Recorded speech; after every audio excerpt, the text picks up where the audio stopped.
Good afternoon everyone. I hope अब अच्छे होंगे और लाइफ में ग्रो कर रहे होंगे। ओके, जैसे कि मैंने आपको प्रॉमिस भी किया था and I have inform to you also कि I have qualified SSA Chandigarh TGT 2023। तो जल्द ही मैं एक वीडियो लेके आने वाली हूँ जिसमें कि जो हमारा टीजीटी का एग्ज़ाम आने वाला है जून में आएगा। जून में आई थिंक 23 से 28 के बीच में जो वीक है, लास्ट जो वीक है, उसमें आपका एग्ज़ाम होना स्केड्यूल आपका जारी हुआ है। आपको ये पता चल ही गया होगा और मैंने एक पोस्ट भी डाली थी उसके लिए, वो आपको कंफर्म हो ही गया होगा। आप जानते ही हैं कि फैब में जो इसके फॉर्म थे वो फिलअप हो रहे थे और 18 March was the last date and 21 March was the last date for fee submission, right. तो चलो बात कर लेते हैं पहले हमारा जो एक मिनट। ओके, सबसे बड़ी बात यह है कि नेगेटिव मार्किंग रहेगी और नेगेटिव मार्किंग रहेगी आपकी 1/4। तो सबसे पहले जो मेन इंपॉर्टेंट रोल जो प्ले करने वाला है वो है आपका फर्स्ट पेपर। क्यों? क्योंकि ये आपको क्वालिफाई करना ज़रूरी है। अभी अभी कुछ लोगों ने पीजीटी चंडीगढ़ का भी एग्ज़ाम दिया था, वो बहुत हार्ड था। जो लोग वहाँ कोई मीन्स नहीं हो पाया एग्ज़ाम ड्यू टू जिनका कि मैथ्स वीक है या टाइमिंग कम थी, क्योंकि मैथ्स की स्टेटमेंट काफ़ी लेंथी हो जाती है। आप कुछ भी कह सकते हैं, कोई भी नहीं हुआ तो देखो कुछ ही एक्सक्यूज़ दो, सब मिथ्या ही लगता है, राइट। तो फर्स्ट पेपर में देखिए, फर्स्ट ऑफ ऑल सिलेबस आप ध्यान से सुनिएगा। पहले 12 मार्क्स के अंदर आपको क्या मिलेगा, देखिए 12 मार्क्स में आपको 4 नंबर का मिलेगा जनरल अवेयरनेस। तो इसका मतलब ये है कि 4 नंबर का कहीं से भी कुछ भी आ सकता है। No need to waste the time, क्योंकि कोई आइडिया नहीं है, आपको आता है तो कर देना। अब क्योंकि नेगेटिव मार्किंग है तो प्लीज़ डोंट टच अगर आपको आइडिया नहीं है तो 4 नंबर का। फिर इस 12 नंबर में जो 4 नंबर का है अदर 4 मार्क्स, वो आपके रहते हैं मैथ्स, ठीक है। मैथ्स में जो जो मेन टॉपिक बनते हैं आप उनको एक बार गो थ्रू, या फिर मैं तो कहूँगी कि आप कोई भी एक मॉक टेस्ट उठा लें, प्रीवियस एग्जाम उठा लें, जो टीजीटी अभी एसएससी का हुआ था वो आप देख लें, उस तरह का पैटर्न आप कर लें, ठीक है। 4 क्वेश्चन का। फिर 4 का आएगा रीजनिंग। रीजनिंग का आपको पता ही है, वही सिटिंग अरेंजमेंट वाले आते हैं, ठीक है, सीरीज वाले आते हैं। तो वो भी आप थोड़ा सा मॉक टेस्ट वगैरह में जो पहले एग्जाम आया हुआ है उसके हिसाब से आप प्रेपरेशन कर लें। ये हो गया आपका 12 मार्क्स का, ठीक है जी। फिर 12 मार्क्स का है टीचिंग एप्टीट्यूड। टीचिंग एप्टीट्यूड में वही सब सिलेबस है जो आप आज तक पढ़ते आए हैं। उसमें जो मेन चीज़ है वो आपको क्या पढ़ के जानी है, NEP 2020। उसमें से 1-2 क्वेश्चन या मान के चलो 3 क्वेश्चन मिनिमम है, ये उससे ज़्यादा भी आ सकते हैं, आते ही हैं। तो 8 मार्क्स का आपका टीचिंग एप्टीट्यूड हो गया और 4 नंबर आप मान के चलो कि NEP से आएंगे, ठीक है। ये कितना हो गया हमारा 24 मार्क्स का हो चुका है। ये 24 में से 4 वही बदले जनरल अवेयरनेस आप निकाल दें, ठीक है। फिर हम बात करते हैं आपका क्या रह गया, ICT। वेरी वेरी इंपॉर्टेंट और बिल्कुल भी हार्ड नहीं आता अगर आप एक अच्छी तैयारी करते हैं। अभी now you have sufficient time, ठीक है। जून में एग्ज़ाम होना है, we have April May June, around मोटा मोटी मान के चलो कि हमारे पास 2.5 महीने हैं, 2.5 मंथ्स हमारे पास हैं, ठीक है। तो अगर आप जनरल सा भी मीन्स आइडिया में, ये नहीं हो कि जनरल से आइडिया में आपको पूरा हो जाएगा, नो। अगर आप देखो छोटा थोड़ा सा तो सिलेबस है ICT का, ठीक है। आप जनरेशन पढ़ लें, ठीक है। फादर कोई नहीं पूछता जास बेबे से है, वी ऑलरेडी नो, ठीक है, we already knew about it, right. तो ये कोई नहीं पूछता है, जनरेशन में से क्वेश्चन आते हैं। ये बाइट में से, बाइट और देखते ना आप गीगाबाइट, ये वो वहाँ से क्वेश्चन आते हैं। तो वो आप अच्छे से पढ़ लें। मैं तो कहूँगी कि कोई किसी भी अच्छे टीचर की 5-6 वीडियोस आप जो इसने एक पूरा सिलेबस गिवन है वो आप देख लें, हार्डवेयर में से, सॉफ्टवेयर में से, जैसे हमारा एक्सेल है, माइक्रोसॉफ्ट है, एक्सेल हो गया, तो ये सब आप देख लें अच्छे से, ठीक है। और उसके बाद इनके आप मॉक टेस्ट जरूर लगा लें, क्योंकि इस बार हमने बड़ा मिस इंटरप्रेट किया। जैसे पहले क्या था भाई, कुछ क्वेश्चंस आ गए हैं आपसे, शॉर्ट कीज़ पूछ ली हैं। इस बार शॉर्ट कीज़ इन्होंने, अगर मैं बात करूँ पीजीटी चंडीगढ़ की, तो उन्होंने स्प्रेडशीट से पूछा हुआ था। अब जो इंसान यूज़ करता है ना, और उसको वो कहीं मतलब कोचिंग अभी ले भी रहा है या कहीं पढ़ा रहा है, उसके लिए ईजी थी चीज़ें, स्प्रेडशीट से क्वेश्चंस, ठीक है। साइज़ क्या रहता है, ये कहाँ यूज़ होगा, ये बार वो बार, जैसे हम स्पाइरल बाइंडिंग करवाते हैं वहाँ से भी क्वेश्चन पुट हुए थे। सो आप कह सकते हैं कि जैसे आप कलर का एग्ज़ाम देने जा रहे हैं प्रॉपरली, मीन्स वहाँ से कंप्यूटर से ही आते हो कि आपकी फील्ड ही वो है। उस तरीके से क्वेश्चन पूछते हैं। लेकिन टीजीटी चंडीगढ़ में ऐसा नहीं होने वाला, इतना डीपली क्वेश्चन नहीं पूछ जाते हैं। बट आपको एक सेफ जोन लेके चलना है। आपको कोशिश करनी है कि आपके इस 12 में से 10 मार्क्स तो आ ही आए एट एनी हाउ, और वो आ सकते हैं। 12 के 12 भी आ सकते हैं। 2.5 महीने हैं, 1.5 महीने में आप थरली सारा सिलेबस कर लें, फिर उसको रिवाइज कर लें, फिर मॉक टेस्ट लगाएं। ठीक है, तो ये बहुत बड़ा रोल प्ले करने वाला है आईसीटी। 12 मार्क्स, बाकी सब चीज़ें एक तरफ और ये 12 मार्क्स एक तरफ। टीचिंग एप्टीट्यूड की बात करूँ, वो भी आसान आता है। आप थोड़ा सा भी अच्छे से पढ़ लेंगे, आप 12 के 12 ठीक कर सकते हैं। नहीं तो 12 में से 10 तो कहीं नहीं गए। ठीक है, उसके बाद जो हमारे 14 मार्क्स बच गए हैं, उसमें आती है आपकी 5 की इंग्लिश, 5 की हिंदी और 4 की पंजाबी। अब जो जिनके पास पंजाबी नहीं है वो तो छोड़ ही दो, 4 ये गए, 4 जनरल अवेयरनेस के चले गए। ठीक है, तो 42 का बच गया हमारा।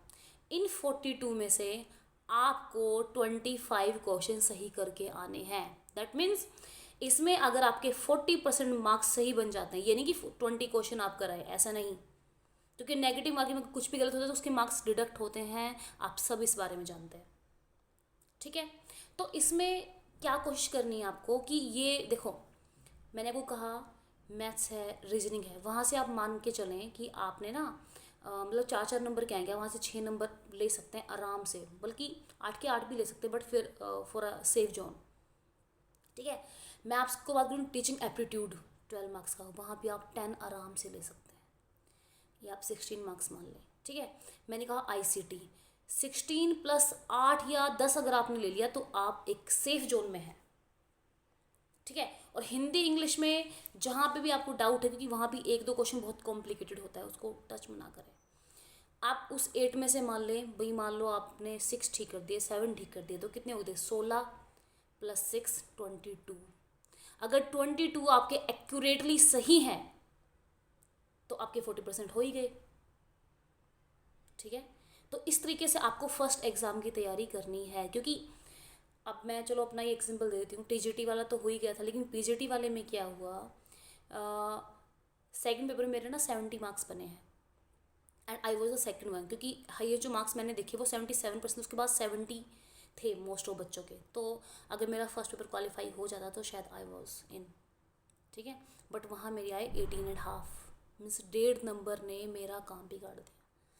अब वही मैथ्स वाला इशू था। अब इंग्लिश वालों को मैथ्स कहाँ ही आता है, कब आता है वो भी पीजीटी वालों को।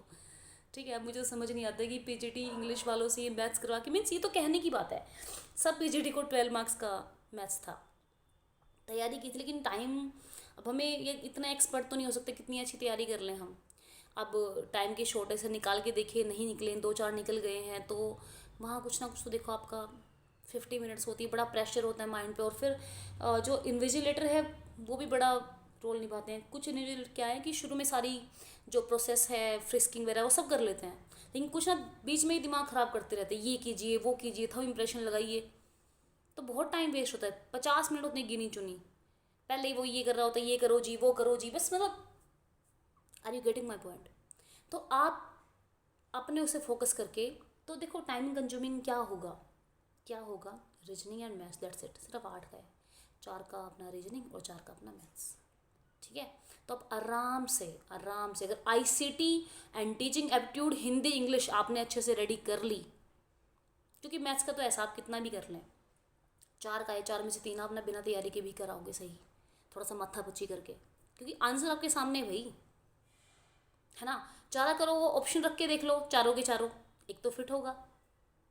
ठीक है, तो आप सेफ जोन में आ सकते हैं। 10 और 12 और 12 24 हो गए। अगर ये 24 भी आपके सही चले जाते हैं, और वो 5 हिंदी इंग्लिश के, तो आप सेफ जोन में हैं 42 में से। ठीक है जी, अब बात करते हैं सेकंड पेपर की। देखिए, सेकंड पेपर के अंदर भी मेरिट बहुत ज़रूरी है। मैंने अपने 95 क्वेश्चन अटैम्प्ट किए थे, उसमें से मेरे 85 क्वेश्चन सही थे। अब क्योंकि 10 गलत तो 2.5 नंबर तो कटने थे, तो 82 समथिंग, सो आई गोट 103.75। ठीक है, आई वॉज इन, बट जैसे कि मैंने आपको पहले भी कहा था कि वहाँ पे इलेक्टिव इंग्लिश मांगते हैं। हमारे पास तो, हरियाणा वालों के पास तो इंग्लिश हमारा एज ए परमानेंट सब्जेक्ट है, कंपलसरी सब्जेक्ट है, तो वो वाला इशू आ गया था। तो मैंने पहले भी कहा था कि जिनके पास इलेक्टिव इंग्लिश नहीं रहा है वो फिल ना करें, कोई फ़ायदा नहीं है, बाद में निकाल देंगे। बाकी आपको एग्ज़ाम दे के देखना, आप एग्ज़ाम देखिए, प्रोसेस तक खुद का कॉन्फिडेंस बढ़ता है, कोई एग्ज़ाम क्लियर होता है तो, है ना। और मैं बात करूं, अगर इंग्लिश का ही बता पाऊँगी क्योंकि देखो मेरा अपना सब्जेक्ट इंग्लिश है, तो इसमें जो उन्होंने सिलेबस गिवन है वो तो पढ़े ही, साथ में वो 10 क्वेश्चन यहाँ वहाँ से डाल देते हैं, ठीक है। तो आसपास में जो भी उसके इम्पोर्टेंट राइटर हैं, जैसे उससे कई क्वेश्चन थे, लाइक एक वो व्हेल वाली एक है हमारा जो हरमन हरमन मैनवेले का एक हमारा वर्क है, नाम नहीं याद आ रहा है मुझे एट अ टाइम अब, लेकिन वीडियो पूरी होते ही मुझे याद आ जाएगा। तो वहाँ से उन्होंने क्वेश्चन पुट कर लिया, दो चार जैसे जो उन्होंने राइटर के नेम दिए थे, इंडिया हिंदी वाली राइटिंग है जो इंडियन एंग्लो सेक्शन आप कह सकते हो, उसमें से जो पोइट पूछे थे उसके अलावा भी जो उसके कंटेम्प्रेरीज थे ना, वहाँ से भी क्वेश्चन उन्होंने पुट, तो उनका जो मेन वर्क्स है वो आप देख लें, ठीक है। ज़्यादा डीप नहीं आते हैं, आप आराम से कर पाएंगे। सारी ग्रामर कर लें अच्छे से, वोकैबलरी करने की ज़रूरत नहीं है, पता नहीं कहाँ से आती है। लेकिन आप जैसे मोटा मोटी जिसमें कह रही हूँ कि जो मेन ये होते हैं, एंगर है, खुशी है, गम है, तो इस तरह के एंटोनिम्स उन्होंने आप कर लें, ठीक है। बाकी तो जहाँ से आएगा वहाँ से आएगा, वन वर्ड सारे करके जाए, क्योंकि वन वर्ड जो हम करके जाते हैं उसी में से आता है, ठीक है। लिटरेचर जो उन्होंने गिवन है वो आप अच्छे से कर लें। फिर जो उसके आसपास के जो राइटर है उनको भी देख लें, उनके मेन वर्क्स देख लें। थोड़ा बहुत कैरेक्टर्स अगर आपको नॉलेज, आपने एमए में पढ़ा है तो एक बार रिकॉल कर लें, ठीक है। ग्रामर आप अच्छे से कर लें, क्लासेस का टॉपिक है, पैसिव वॉइस है, नरेशन है, ठीक है, या find the error, find the error में सारा ही आ गया, टेंस हैं आपके, ठीक है ना। क्लासेस जरूर देखे जाए, अक्सर हम क्या करते हैं कि हमारे कंपटीशन में जैसे क्लासेस का नहीं आता है, लेकिन हम लोग टीचर्स हैं, टीचर्स को तो क्लासेस पूछ सकते हैं, तो वहाँ से कई बार क्या होता है 10-12 नंबर की जाती हैं classes only classes. Sentence arrangement वो आप कर लोगे, मुझे पता है, वो तो आप ऑप्शन से ही मैच करते हो तो बन जाती है बात। पहला एग्जाम अगर आपने अच्छे से कर लिया, और सेकंड थोड़ा सा पेशेंस रखना है, फालतू में चीज़ों को टच नहीं करना, तुक्के नहीं मारने, एक्सपेरिमेंट नहीं करना है। आता है तो ठीक है, थोड़ी सी स्मार्ट कैलकुलेशन करके देख लें, चारों ऑप्शन को देख लें, एलिमिनेट मेथड का यूज़ करें, तो ऐसा कुछ नहीं है कि जो हम लोग नहीं कर सकते। नेगेटिव मार्किंग इज़ गुड, क्योंकि जो तुक्के वाले उनके तुक्के नहीं लग पाते, इट्स वेरी गुड। फिर आपका कंपटीशन होता है क्रीम स्टूडेंट से, तो आप खुद को ना जज कर पाते हो कि आई एम एन, या मुझे ये मिला है स्कोर, वो मिला है, ठीक है, तो खुद से ही कॉन्फिडेंस बूस्ट होता है। सो आई होप आपको स्टडीज़ से कुछ हेल्प मिलेगी। अच्छा हाँ, अगर मैं कंप्यूटर्स की बात करूँ, एक लाभ सिंह सर करके, लाभ सिंह नैन सर करके यूट्यूब पे है, उनकी कोई बुक मंगवा सकते हैं आप। ये प्रमोशन बिल्कुल नहीं है, मैंने उनकी वीडियोस देखी थी, स्प्रेडशीट से काफ़ी सारे क्वेश्चंस आए हुए थे, that's why I am giving you the reference. मैं उनको जानती भी नहीं हूँ, हाँ मीन्स वो जिनसे हैं, दैट्स बट आप वो बुक पढ़ ले। अगर वो नहीं पढ़नी है तो मैंने टीजीटी के टाइम पे कौन सा पढ़ा था, अध्ययन मंत्रा वाले जो सर हैं, वहाँ पे एक सर कंप्यूटर टीच करते हैं, वहाँ से मैंने क्लिक किया था, लेकिन वो ओनली सफिशिएंट नहीं था। लेकिन लाभ सिंह सर की अगर आप 10-15 वीडियो देख लेते हैं तो मुझे लगता है उससे बाहर कुछ भी नहीं आएगा, और ICT आपको क्लियर हो जाएगा, ठीक है। मैथ्स आप कहीं से पढ़ ले, हिंदी इंग्लिश आपने नोट्स बनाए रखे हैं, प्रिपेयर कर रखे हैं, तो 4 की और अपने जो मेन सब्जेक्ट है वहाँ पे रहनी है। तो ओके जी, बाय बाय, फिर मिलते हैं किसी और स्ट्रेटेजी के साथ। ओके जी, बाय बाय।